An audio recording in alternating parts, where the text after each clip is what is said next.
Welcome to the XY Advisor Podcast, a global community of financial advisors sharing and learning with one another to drive the positive evolution of financial advice. To get involved, go to xyadvisor.com or simply download the XY Advisor app.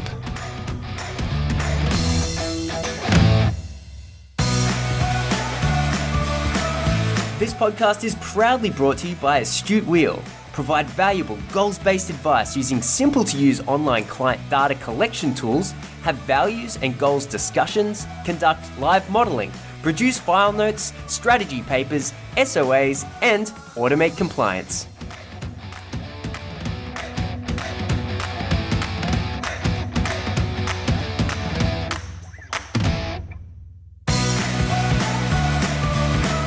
Back to the XY Advisor Podcast. I'm Fraser Jack, and we are up to episode 2 of our 6-part series where we're really looking into the process around, client values and goals-based financial planning, and just working out what are the different aspects. In the last episode, we covered off on some of the ideas around the pre-engagement and branding of your business with regards to how do we get clients to notice you and understand what it is that you do.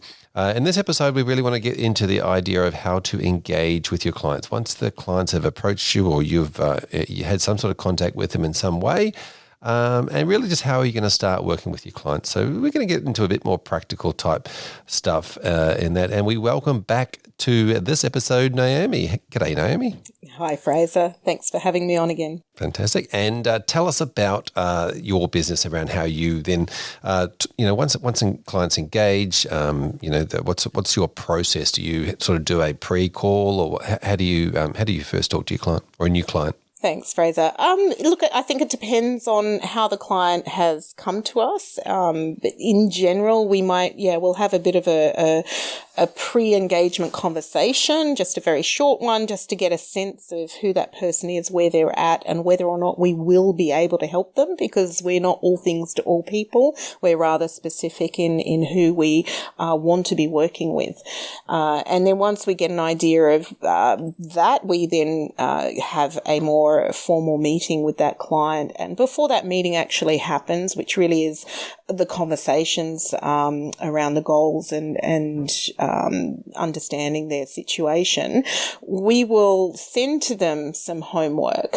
We'll get them to complete some information for us just around, what their situation is. Yeah. Do you call that homework? I'm assuming the first meeting you sort of talk about them, a little bit about them, their situation, do a bit of triage, let them know that you're able to help them, if not, and then they agree. Obviously, you might talk about your, how you're structured or your fees or whatever it might be, and then they sort of say yes, let's go to the next level, and then you send them some homework. And how do they react to that? Well, hopefully positively. I do, depending on the client, will depend on whether I actually use the term homework, but I tend to like that phrase because people can relate to it. If they've got kids that are, coming home from school with stuff to do, they acknowledge that it's something that is their responsibility that they have to do before they meet with me.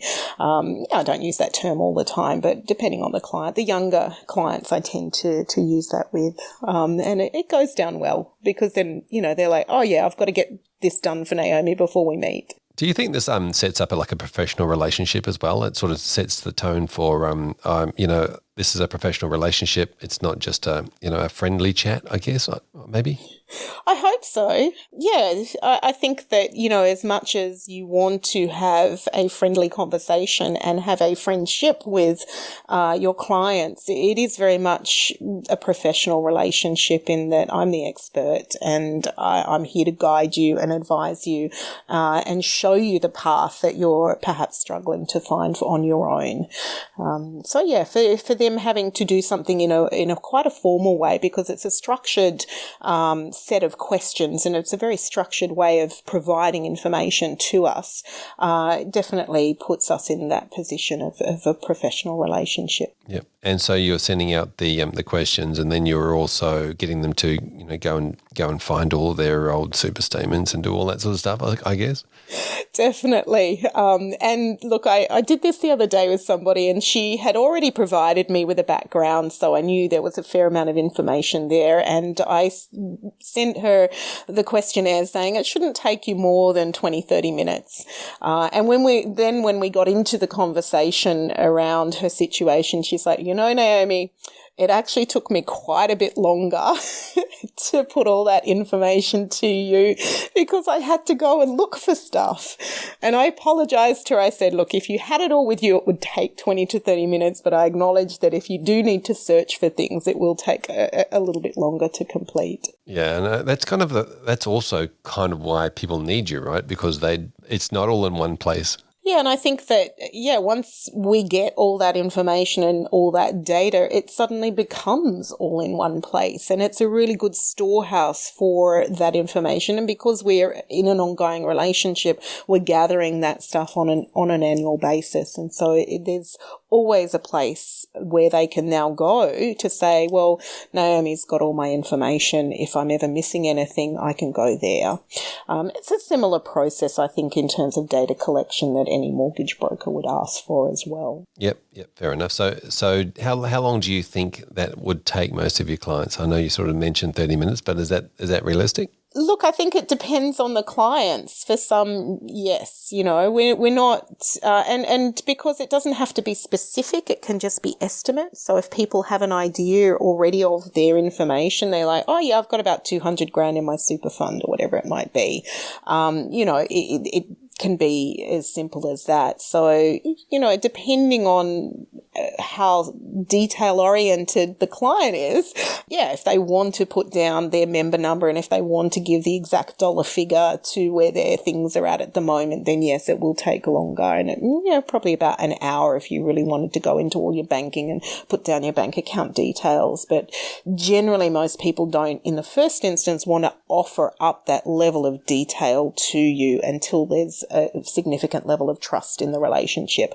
So most people are much broader around answering those questions, and you'll find that it will take 30 minutes. All right. From a practical point of view, are you doing that, or are you got your admin staff doing it? It's an email that goes out with a link to a program, and then the client then will just tap in and fill in all their details. So it takes me 2 minutes, if that, to get that email out.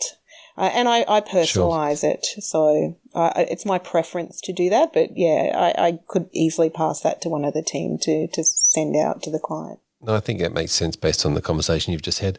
And then after that, what do you do with the information when you get it back? What process is in your business where you sit down and review that before the client comes in?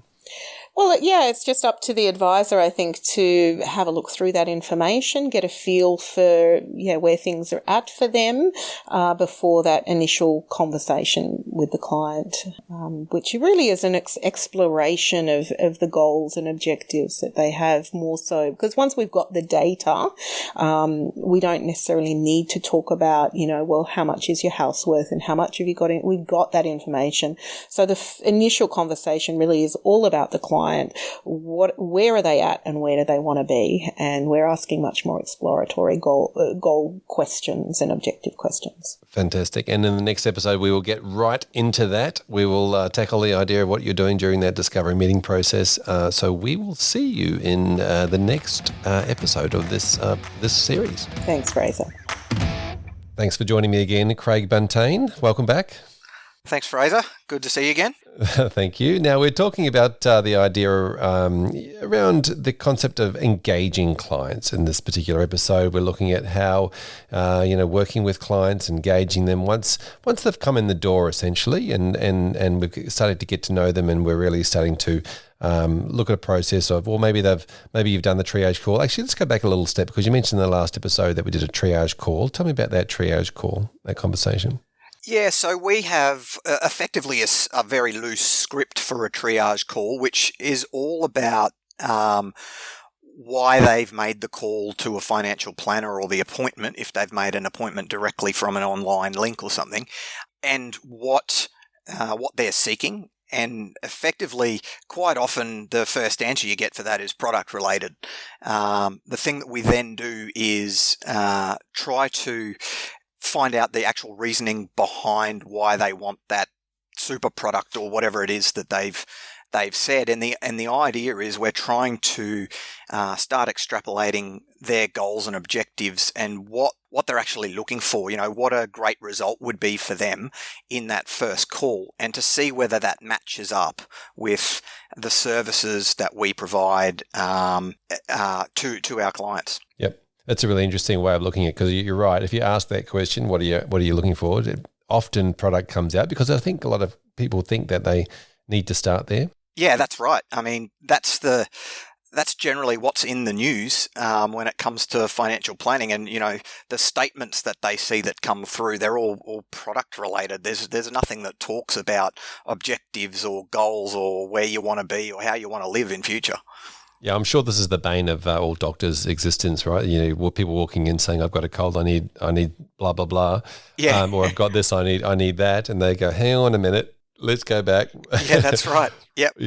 Yeah. Start looking into the symptoms. So how do you then? So you've done the triage call. You probably talk about yourself and that how you do things and what your structure might be, and then after that, what's your process? Yeah, well, so in the latter part of that triage call, once we've decided that we want them to be a client, is we tell them the process from here on. And it's kind of as we spoke about in the last episode, this is how we do things around here conversation. And we explain to them that we're going to send them out some online links. We shoot them effectively 2 questionnaires. And those questionnaires are designed basically to get enough information so that you can hold a very good first meeting without having to spend that first meeting just collecting information. So the idea being is the first questionnaire is kind of their view on their overall situation. It's such a good questionnaire. I believe it's been replicated recently. We've got a second questionnaire in there, which is kind of a mini fact find, and it has quite a number of fields, so they can fill in almost a full fact find from that questionnaire. But depending on how that conversation goes in the triage call as to what they're actually after, we direct them as to the most important fields to put in. I mean, occasionally you get clients who don't know you from a bar of soap, so they're reluctant to put everything in a document prior to even having a meeting with you. So we just tell them what the important things are, and that we really need to know this so we can have a quality first meeting. Yep. Now, this is a really important point that you raise here around the concept of what goes on in a client's mind when they're sent a link to, put a whole lot of personal, private, confidential information in. When you've just really had a triage phone call with them, how do you set that up? What do you say to clients that you might think sound a bit hesitant to go on and fill it out? Or let's say that they haven't filled it out immediately or taken some time? Yeah, look, well, our process is fill it out or you don't get an appointment, effectively. Yeah. So we do explain that kind of in a softly approach, but we do explain that all the data is private and confidential, so that they've got our privacy details on it. The link that we send them has our FSG and our privacy information on it. So we just tell them that we're bound to keep it secret by law, and that it won't go any further than us. But if we're to wait until 20 minutes into a meeting when we've established a really good rapport, which I'm trying to do over that triage call as well, so that first meeting we can kind of get down to business. If we wait 20 minutes before they decide to give us any information, we've just wasted a fair bit of both of our times. Yep. Yeah. So it's really important that they fill it out, they get to it So just going back over that with the client, then if they're not filling it out or they're not doing it in time, do you just ring them up and say, "Hey, are you stuck on something?" Or what? Yes, exactly. So we have a part of our process is 48 hours out from the appointment if they haven't, or 2 business days. If they haven't completed it, we do give them a call with a reminder that they need to complete it, and just offer them the opportunity to either complete it within the next day or reschedule their appointment. Yeah, because it's a really interesting one. As humans, we all have stuff to do, but sometimes we do wait till the end of the deadline, and now it's the priority. So that's a really interesting part of the process, right? That phone call that says, "Hey, we might have to reschedule the meeting because you haven't done this," then prompts them to go, right, I actually need to go and fill that out. That's right. I mean, they get an email a week out from the meeting because we tend to make our appointments about 2 weeks away. Yep. So they get an email 1 week later as a reminder, and then they get the phone call 2 business days. Yeah. And then what do you do then? You go in and have a look at the information and start formulating what you think might be the... Yeah, that's exactly right. So the next step is effectively looking at the client and seeing what sort of strategies I think I'm going to be able to implement on the basis of the information they've given us. But the key to it is one of the detailed aspects in the fact find that we're sending them to, that we ask them to pay the most attention to, is the objectives tab. And so that's their goal. So the idea is looking at that what's called the 5-minute health check, which is their gauge on where they are in the 6 areas of advice that we use, and then determining where they think they need help. Now, we've got some of that written down from the triage call, but it's interesting to have a look at the results that come out of that compared to the triage call. And then also looking at their information that they've filled in, including the goals, to find out whether we agree. Are the areas that they think they're strong in, are they actually strong in them, or do they need some reviewing there as well? And particularly dependent on the goals. So sometimes the filling in the goals, they do generally after the 5-minute health check. And once they start filling in the goals, they start thinking of extra things. And then you could probably actually think, if you sent them the 5-minute health check, like another 20 minutes later, it might be a completely different score.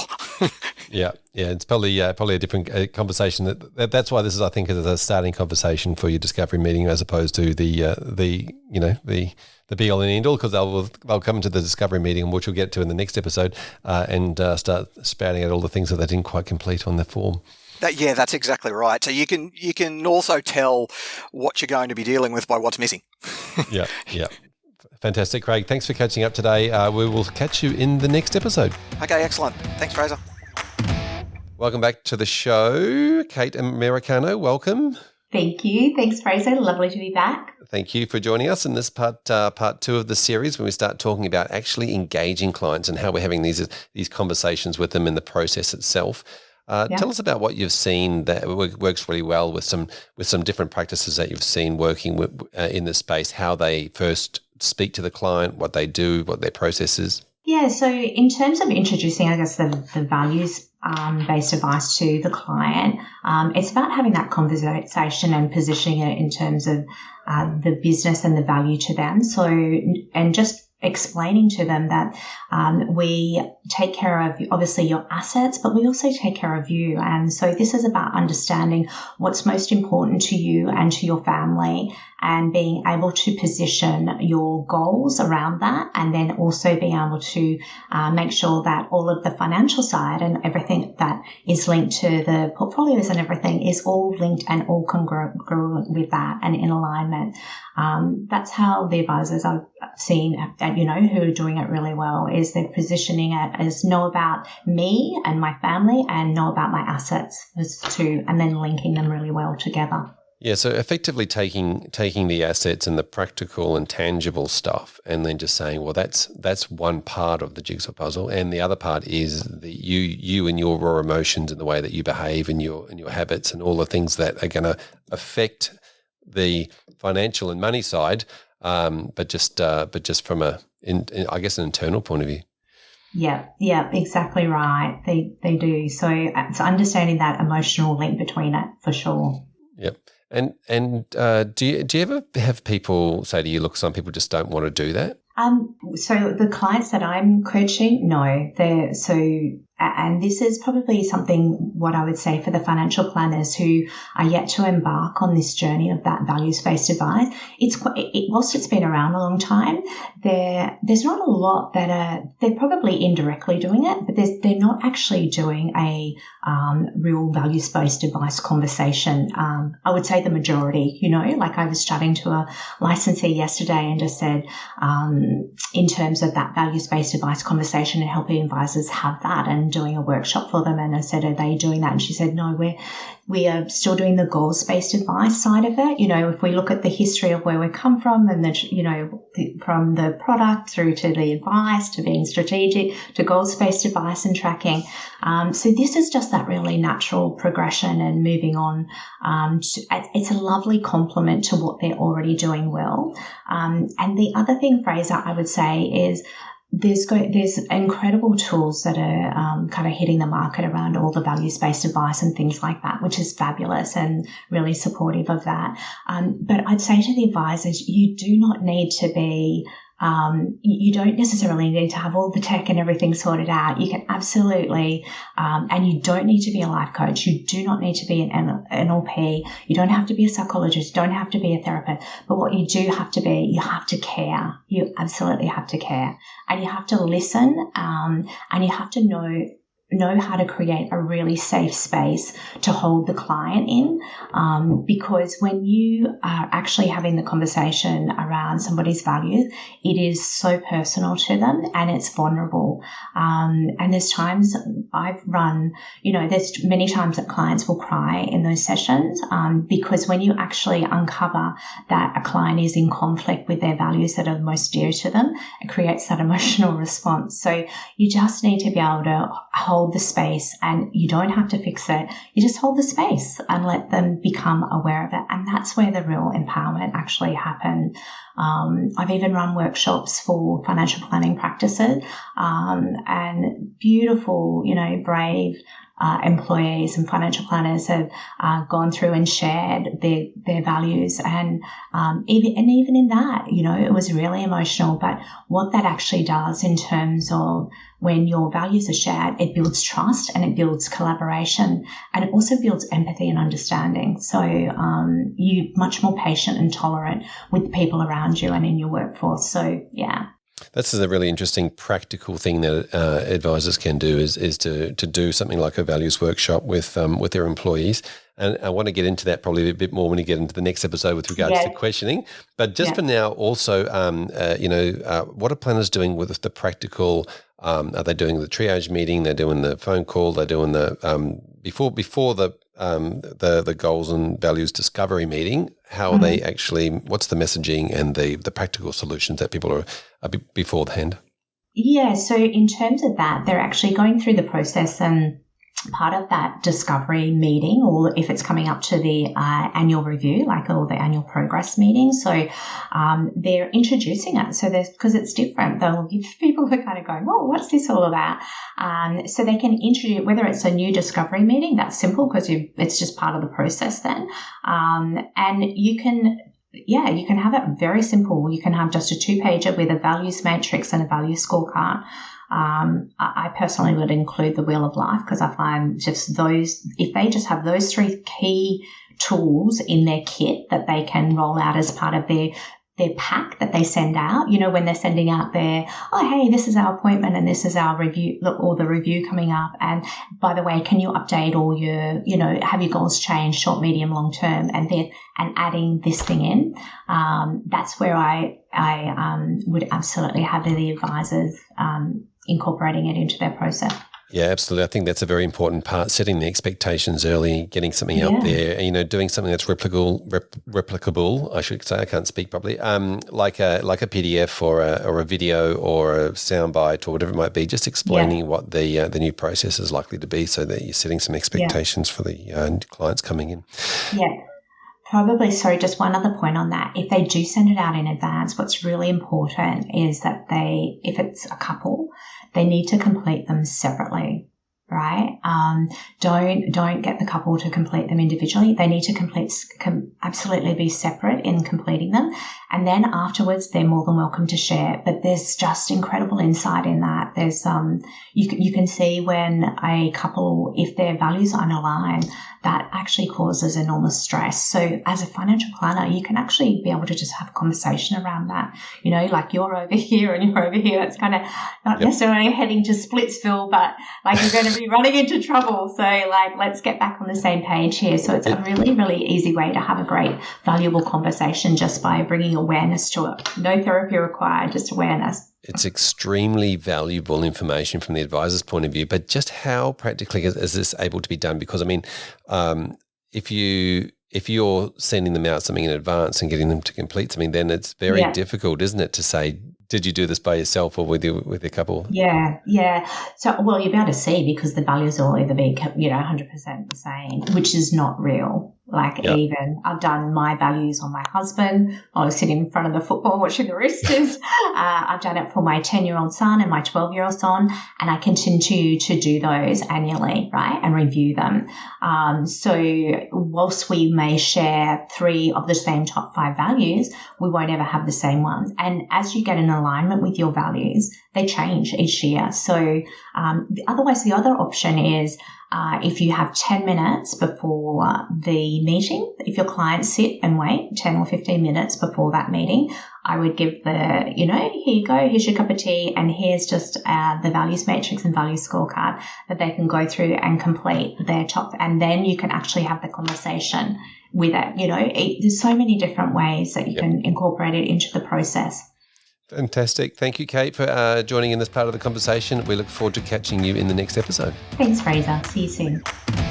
Welcome back to this episode, Tim. We are talking all things around the concept of engaging your clients and that process that they go through, that you put them through, essentially, once they start to engage your office.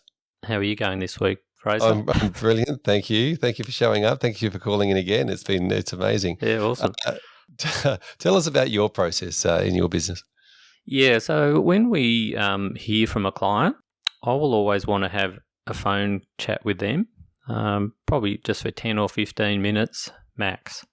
And that's simply, I guess all I'm really trying to understand is probably the answer to one question is what has motivated them to seek advice. And I think that alone, sets up the basis for what's going to come next, because for anyone to track you down and step up to the plate and make a call or send you an email or log onto your website, there's got to be some need there, something that's pressing them to do that. So I think you want to uncover that really quickly and start working out, firstly, can we solve that problem? Because if we can't, let's get that out on the table really quickly. Yeah, fair enough. So this is the triage question. What drove them? Because you're right, it is an emotional decision that has to.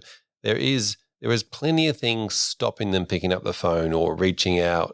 And there has to be enough motivation behind that. Well, I think generally what you'll find is there's an underlying stress, anxiety, or problem that's got to a point where they've said we need to sort this out. So I always feel like before I go rambling on about all of the great things we can do, let's actually hone in on that first thing, because if we can get out on the table that we can solve that problem, I think that's the main thing people are looking for, and then we can go on to what other things we might be able to do. Yep. So that initial triage, I call it a triage because I think of it, like the old, the war wounds and, a MASH episode from way back.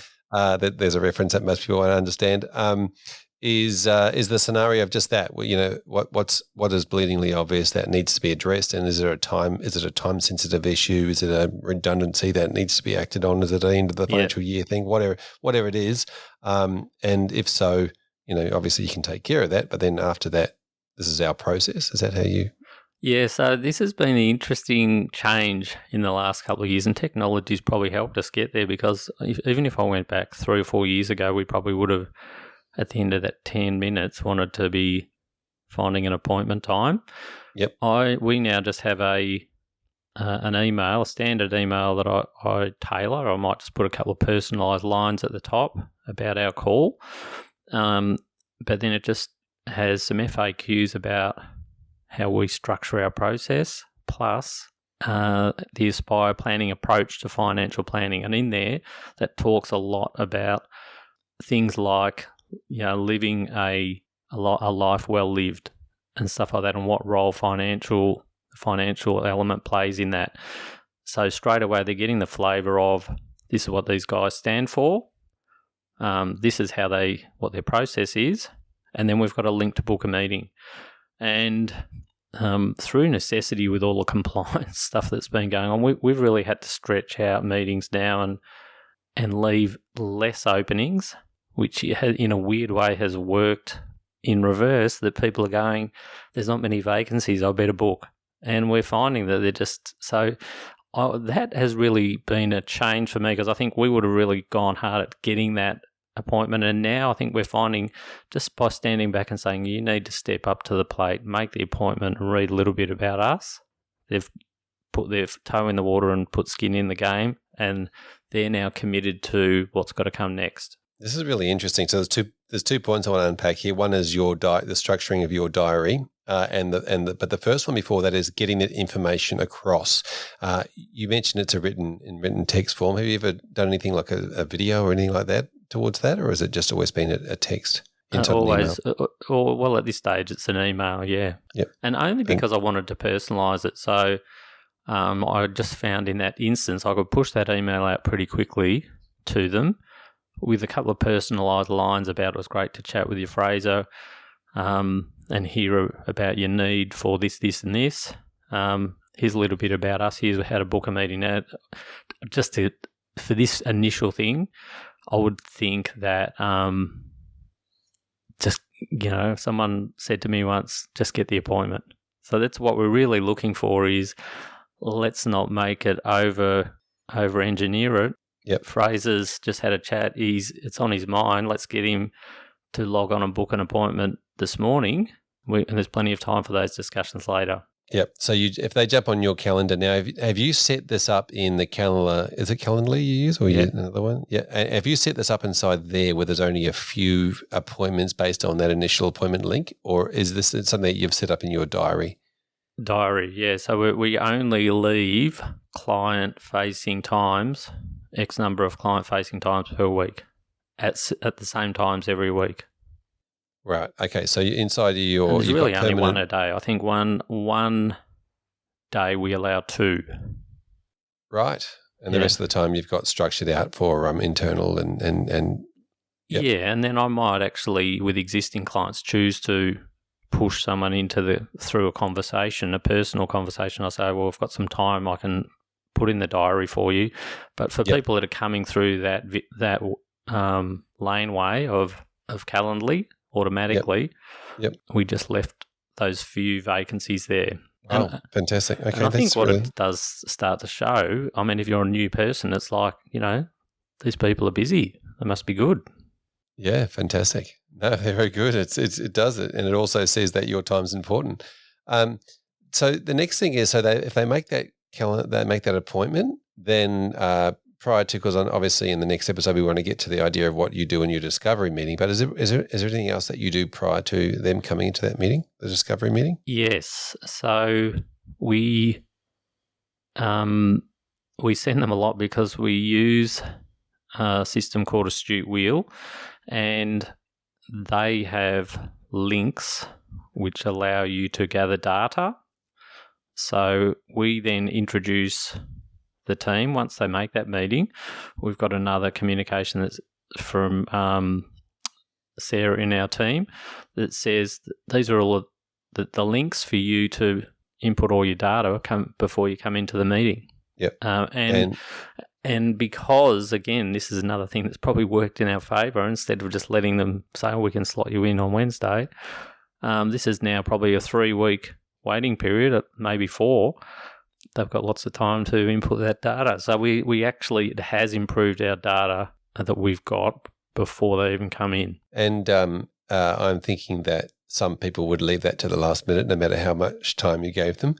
How are you finding? Are you finding people that actually get doing it, or there was some moments where they, mostly last they are. minute, or they're not? Yeah, mostly they are. I mean, we can see when they put it in. Obviously, I think you can get a real sense. That's the great part as well. So when you get people that do it straight away, they're obviously really keen. When they're really organised. So it starts in your own head thinking, because we do price everything. We'll get to that later with pricing it up, pricing up the work. But I think you're already getting a sense of these people seem like people I want to deal with because they're organised. They've sent me their data on time. They're going to be good to deal with versus they're already starting to show chinks in the armour. Yep. Yeah, fair enough. Fantastic. Tim, thanks for letting us know your process. We'll end this episode here, but we will catch you again in the next episode when we are talking all things around the discovery meeting. See you later. Welcome back to this episode, Michael. Thanks very much. How are you, Fraser? I'm very good, thank you. Thank you for asking. Now, in this episode, we're talking about the ways that advisors are starting their advice process. Often with a triage or a conversation meeting, and then moving towards bringing clients in, getting them towards that discovery meeting. What are you seeing out there?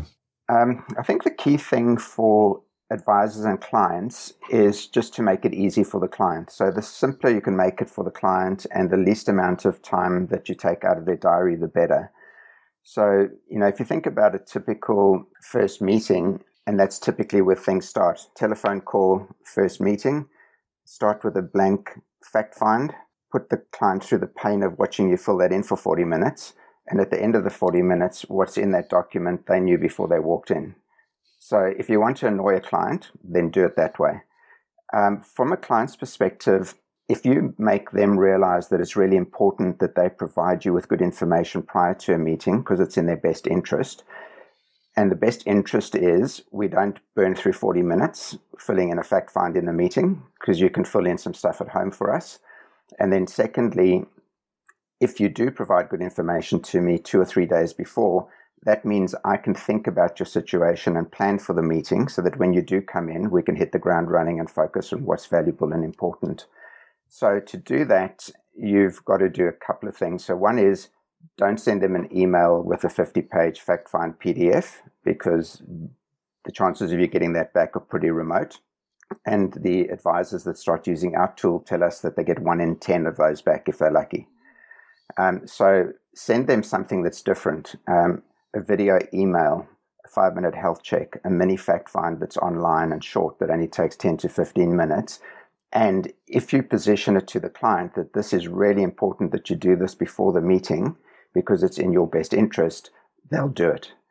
And the second part is that if you set an appointment for Friday in 2 weeks' time and you get to Wednesday and they haven't filled it in, then it's a very simple conversation. It's call the client or one of your admin people, call them and say, Bob, you must be really busy. You haven't had a chance to fill in those 2 questionnaires for me.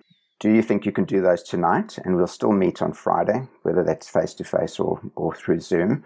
Or would you prefer that we push the meeting back a week so that you can fill it in on the weekend? So the message to the client is fill it in or fill it in, but in a nice way. And what we found is quite a few advisors started just sending it out and not making it too compulsory. And then they were surprised that they got 4 to 6 out of 10 back and going, wow, this actually works. Didn't think it would. I used to get 1 out of 10. I'm now getting 5 or 6 out of 10. Then they would say, okay, let's make sure the client does fill it in by chasing them up. And then some client or advisors have got to a point where it's, if you don't fill it in, I don't see you. And that becomes, I get rid of tire kickers. So if you can imagine what a client's going to be like if they won't spend 5 minutes filling in a health check and 15 minutes filling in an about you questionnaire, what kind of client is that person going to be over the next 5 years? You might not want them. So that's what's working really well in the pre-engagement, so that you can think about it, plan for the meeting, hit the ground running in the meeting. Yeah, if I just try that on from my point of view, as a human being who, gets emails to complete forms or to sign something, I've gone really anti the having to. I don't like printing anymore. I'm kind of like the anti-printer guy, and people send me something to print. I'm like, I don't want to print it. Sorry, can we just do something that's not a not a fill something out type of thing. When it comes to a piece of paper, I know I get them from the school all the time. And it's like, can you fill this out and sign up? Like, no, send me a DocuSign. Send me something that I can just like type in and submit back to you. Yeah. And, clients want to make sure it's secure, obviously. So it's got to have all the security around it. But, in the old days, they used to fill in, the ones that did, the 1 in 10 would fill in a PDF, put it into the mail and mail it to you, which is hardly secure either. So, I think all the bells and whistles and the security around these kind of things now, if they're done properly, are pretty good. Yeah, exactly right. Security is a big focus and passion of mine as well. And it's one of those things that I've discovered over the last sort of little while that email is not very secure when it comes to sending stuff back anyway. Like filling out a form and then sending it through email is not that smart. Yeah. And I think the other thing for advisors to be aware of is quite often advisors are detailed kind of people. That's why they're advisors. They like the numbers. They like getting into detail. But they're not necessarily brilliant at having conversations with clients. So to have some tools like what we call a feeling find, a 5-minute financial health check, helps the client get in touch with their emotions and think emotionally about what their financial world looks like across the 6 areas of advice, and then to score it on a scale of 1 to 4. I'm really concerned about this area through to I think I'm okay. So that is really useful for the client because they may have been referred by an accountant. The accountant might have noticed that they don't have income protection premiums that are deductible. They suggest they go and see the advisor. The client thinks the advisor is the insurance guy. They get a 5-minute health check, realize that not only do they have issues in risk, but there's more to financial planning than just insurance. There's 6 areas of advice. They then realize that maybe their debt's not so great and their retirement's looking a bit dodgy. So they then have 3 sleepless nights, and when they come into the meeting with a client, it's a different mind frame. It's not, what are you trying to sell me, Mr. Advisor, Mr. Salesperson, Mr. Insurance Salesperson. It's, I've filled in this thing, I've got some issues, I need some help, how can you help me? And I've been happy to provide you with what my income is and what my assets and liabilities are and that type of thing. So you've got all of that now. How do you solve some of these issues for me? It's a major change in that. And it makes it easy for the advisor because they don't have to ask those 30 feeling kind of questions. The client's done it. It's in plain English. And the advisor can then use that as an agenda. So this is all pre-meeting. And I think next week we're going to talk about what happens in the meeting. This is all pre-meeting so that the advisor really understands this client well before they come in. Yeah, I think it's very important too, and I love the fact that you call it a feeling find. I think that's a great thing. I really like the idea of understanding where people are emotionally, because I think we do make decisions emotionally and we feel emotionally, and then we justify it with financial decisions, and often as in financial advice, it's all around the financial side. I love the feeling find, and the fact that you can then rate where they are in a feeling. This is what doctors do, right? When it comes to pain management, they say, how much pain are you in right now on a scale of 1 to 10 or 1 to something, and then they give you they prescribe and they create some sort of a treatment plan, and then afterwards they ask the same question, and then they understand if their treatment plan has actually solved a feeling or an emotional problem. Yeah, exactly. And, things change as well. So I think later in the series, we're going to talk about reviews, but to have a similar kind of document for every review is very helpful to an advisor, because you may, and we've had this come up quite a few times with advisors where last year they did a very good job on getting the client's insurance sorted out. They've got all the insurances that they need and nothing's changed. They send out the review feeling fine, so the 5-minute financial health check, and it comes back and the client is really concerned about their risk. Better to know that before the meeting than in the meeting. And so they can then prepare and say, these are the 4 types of insurance. These are the amounts that we went through last year. Everything's in place. Why are you concerned? Well, my best friend died, no insurance. His wife's in a mess. I thought we better check this. You can knock that over in 3 minutes rather than, let me just go through my file and find out what we did last year and whether that was enough insurance and start freaking out. Rather, be on the front foot when the client comes in with perceived issues like that. Yep. I think that's a really good comment. Just getting on the front foot is the ultimate goal there. Michael, thanks so much for catching up in this episode. We look forward to catching you in the next episode when we discuss all things around the discovery meeting. Fantastic. See you then.